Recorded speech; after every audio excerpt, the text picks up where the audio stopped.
Every day is D&D day with our sponsor, Viridian Dice. Every day? Every single day. Viridian offers all sorts of Dungeons & Dragons dice and tabletop gaming accessories. And if you're thinking, Ian, I have enough dice, I'm here to tell you you're wrong. You might have red dice, blue dice, small dice, metal dice, but it's never enough. Aren't all dice the same, like the ones in Monopoly or the ones hanging from my car's rearview mirror? You narrow-minded fool. Ah! These aren't just your grandpa's dice. These are swirled, mica, metal, hand-poured resin, gemstone, and more. They have fan-favorite brands like Chessex, HD, and Q Workshop. New dice can freshen up the experience. They absolutely can, and getting them is easy because their prices are very reasonable and you can browse and sort by color, style, material, brand, or theme. They're a small business in Syracuse, New York, run by Mike Saltzman, friend of the podcast. He started in his game room in 2019 making 3D printed condition rings and got into dice after he noticed how overpriced many big dice sellers were. Mike is obsessed with offering good deals. Make his obsession your solution. I love dice solutions. Who doesn't love a good dice solution? Make Viridian your dice solution today by going to viridiandice.com and get a free set of disappointment dice. Described as ugly, mauve-colored, and or probably cursed, this set is the perfect gift for that party member that ducked when they should have dived one too many times. Through May 10th, add a set to your cart and check out using our code CUPODCAST to get your free set. They are also on Twitter, Facebook, and Instagram as Viridian Dice, all one word. Tell them Pat and Ian sent you. Viridian Dice. Overthrow big die. All right, we got voicemails on the podcast. Go to anchor.fm/the podcast. Try to leave us a voicemail. Under 30 seconds would be outstanding. That's what they say on First Take. It's like keep them short and sweet, the messages, and we can get going. All right, here is the first one. Hey, what's up, guys? This is Mason from West Virginia. Just a quick question. If you could choose any console from any point in history and have that be your only console for the rest of your life, what would you choose? I would personally choose the Super Nintendo, but it's just because I'm super nostalgic for it. We got this question before. We have, and it always comes down to two for me. PC Engine, because on any given day, if I say I want to play, I can just drop down and play a shooter on the PC Engine. It's endlessly entertaining to me. Or something like the Game Boy. I think I value having access to pick up and play video game experiences more so than I do long video game experiences. I used to love longer game experiences when I was younger. These days, I don't find the time for them. If I want a story, I can read a book or watch a movie. But having that time waster that is good for 5 minutes or can keep me playing for an hour, that's what I'd want to have access to, in the PC Engine, and the Game Boy would provide those to me in spades. It's always either the NES or the Super. For me, it's like what draws me more, the nostalgia for the games I'm familiar with and love, or probably the more complex games overall, and on average better game, like on the library. Like, you're talking, if you're forced to play only 700 games the rest of your life, there's a lot of shitty Nintendo games versus shitty Super Nintendo games. Like, on average, the Super Nintendo games are going to be better quality. There's no Action 52 on the Super Nintendo. There's only a couple of games that are below 1 star on the Super Nintendo, a few versus many on the NES. So that's what it comes down to. You're looking at, I think if you like platformers, though, you're probably going to have more variety of decent ones on the Nintendo. If you wanted to play RPGs or something, though, I would certainly say the Super Nintendo would make more sense. But then Civilization's on the Super Nintendo. It's not on the NES. That's what I mean. You're right, really but you've got a computer. You're not. It's one console. Okay. I looked at this as this is the only thing you can play ever again. That's how I looked at this question. You can only play this. You can't play PC. That's how I looked at it. Fair enough. That's how I looked at it. Next one here. Hey guys, John from Lloydminster, Canada. Hey John. We're still a ways away from the all-digital future, but more and more physical copies of games are useless without patches or updates. So I'm curious, are there any games you absolutely refuse to buy physically? And conversely, are there any games you still make sure to get the physical copy of? Any Switch game I buy, if I can buy physical, I buy physical. It's just it's a habit. It's just in case I want to try to sell. It has some value versus none at all. That's just the way I am. Obviously, in some far-flung future of the Switch, it'd be hard to play some of those games potentially. But in terms of a game that I would just buy digitally, I don't know. If I ever got into another games as service again, it's stupid to buy a physical copy of Destiny or something like that. There's no games that I would refuse to buy physical on, but I mean, we've had this conversation a lot here. As time goes on and more patches are released, or as DLC gets released a year later, than a game sometimes, I'm finding it's harder and harder for me to be convinced that physical is the way. Because so many physical copies are going to be just as useless or as broken or unpatched as digital copies. Broken game. Hey, Pat and Ian. It's Patrick from Elgin, Illinois. Hey, Pat. My question is for both of you. I recall Ian telling a story about how he got the NES game Hudson Hawk, and I was curious if either of you have seen the movie and what your thoughts are. Love it or hate it, you can't deny its originality. By the way, Pat, my wife loved the cameo you made for her. Thank you. All right, thanks, Pat. I fucking love Hudson Hawk. I haven't seen it all the way through, but it's a weird fucking movie. I fucking love that movie. It's like the tone doesn't match what's happening. No, the movie is absolutely It's like a hyper-violent comedy at points. It's like really weird. Yeah. And there's a reason it bombed. Yes, but I saw that movie much later on in life after I had already done lots and lots of time with the game, it was the setting for watching it was my friend's old apartment. It was probably like 2003 or 2004.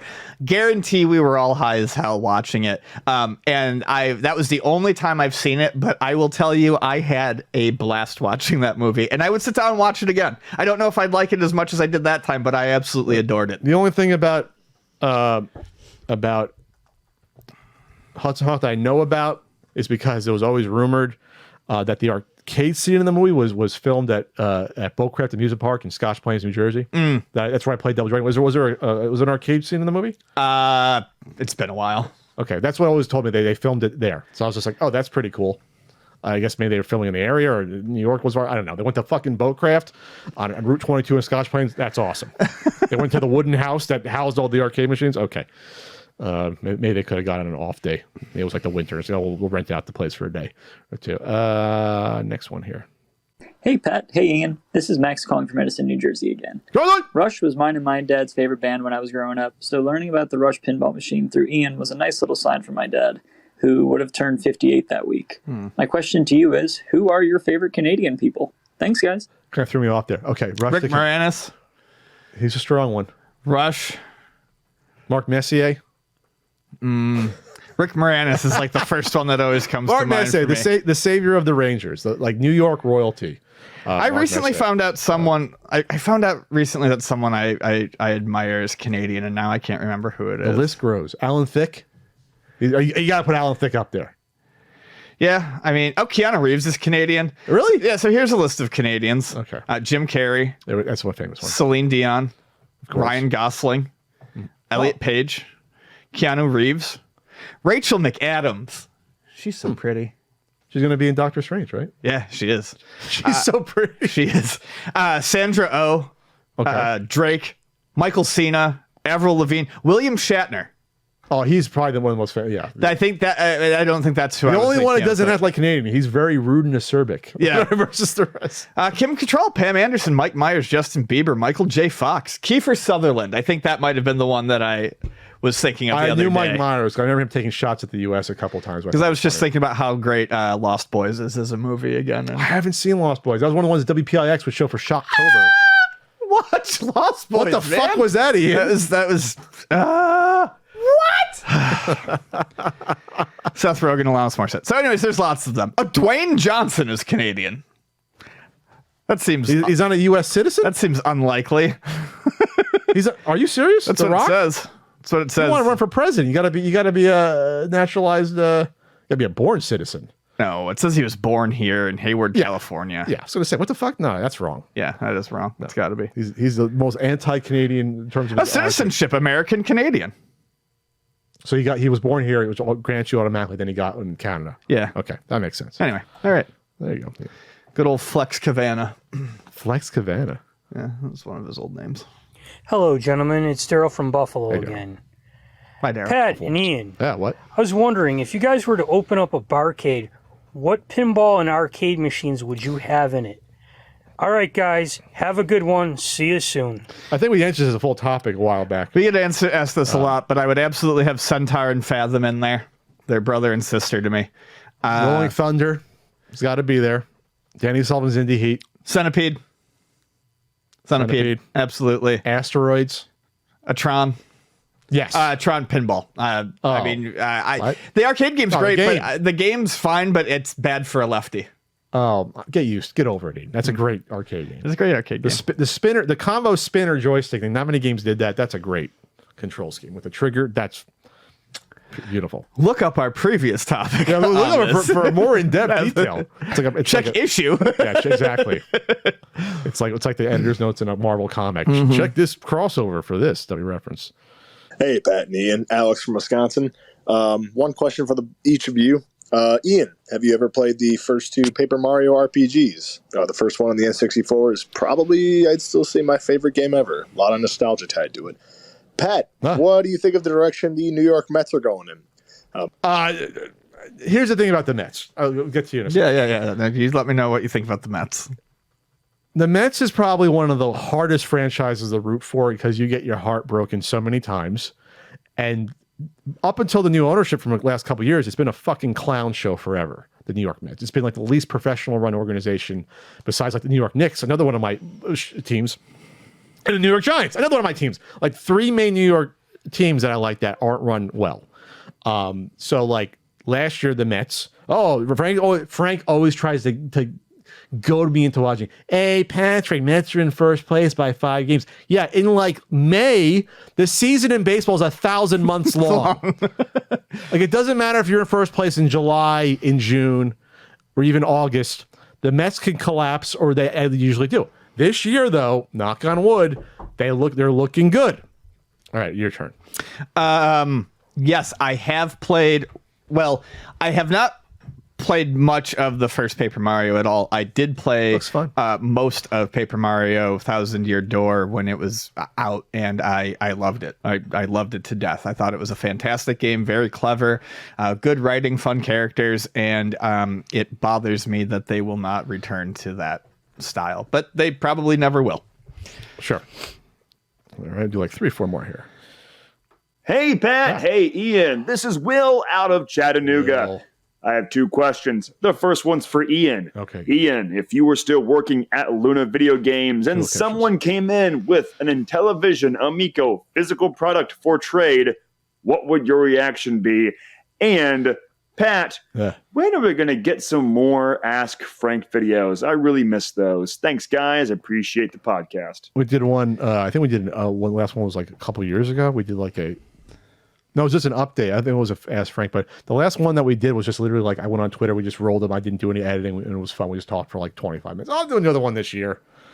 I would actually probably offer them a very small amount of money, and keep them for myself. I would love a set of Amico physical products as a memory, but I am not going to give money to Tommy for them. So if I was at Luna and someone brought them in and they were in the box, I'd be like, I can give you a couple bucks for these each, and I would gladly take them. So I overspent on mine, Ian. I overspent on mine.